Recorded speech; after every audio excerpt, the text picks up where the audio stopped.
Brooke, you get to start off the conversation. All right. Oh, you asshole.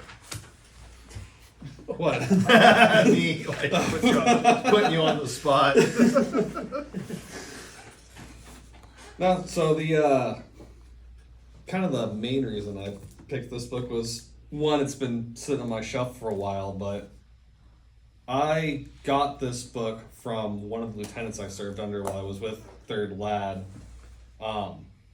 Lieutenant Reeves is the man's name.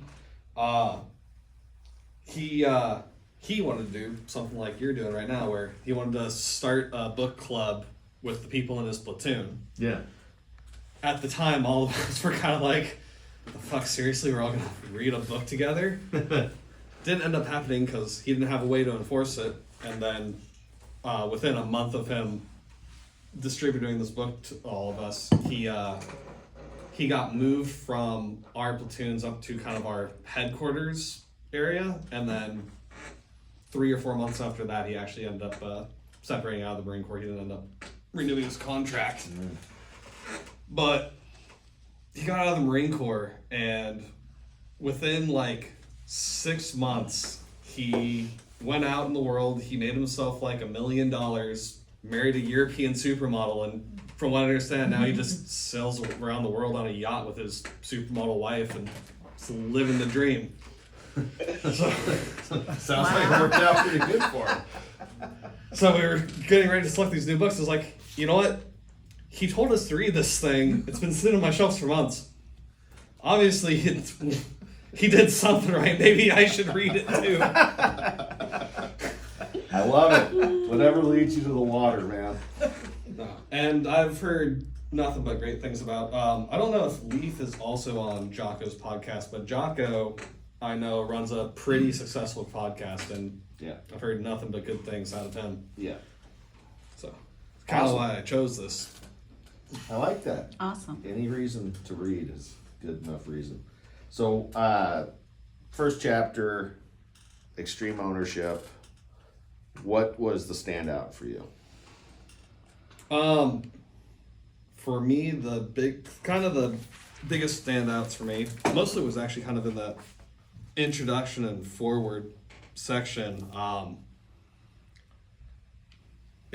The biggest theme of this story is it's not on the self, it's on the teamwork. So, well, yes, obviously you've got to be bettering yourself.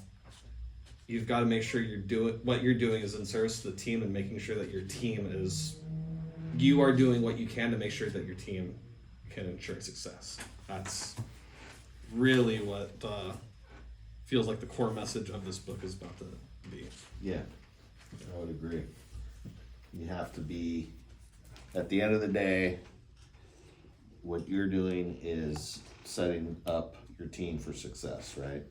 That's what we're doing in here every day, is trying to make sure the people that work with us are set up to succeed.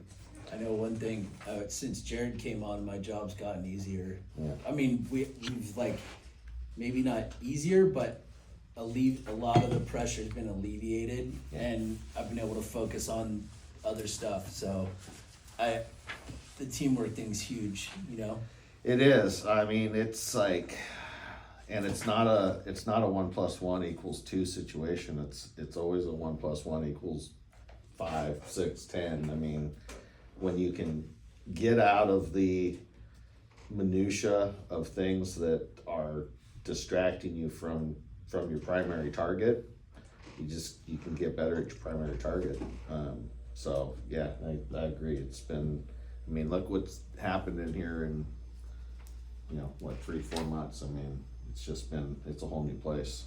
And in the past 10 days, I mean, maybe it's 14 days, but we pumped out almost 7 million or something. It's like, that's a huge uptick. Big number.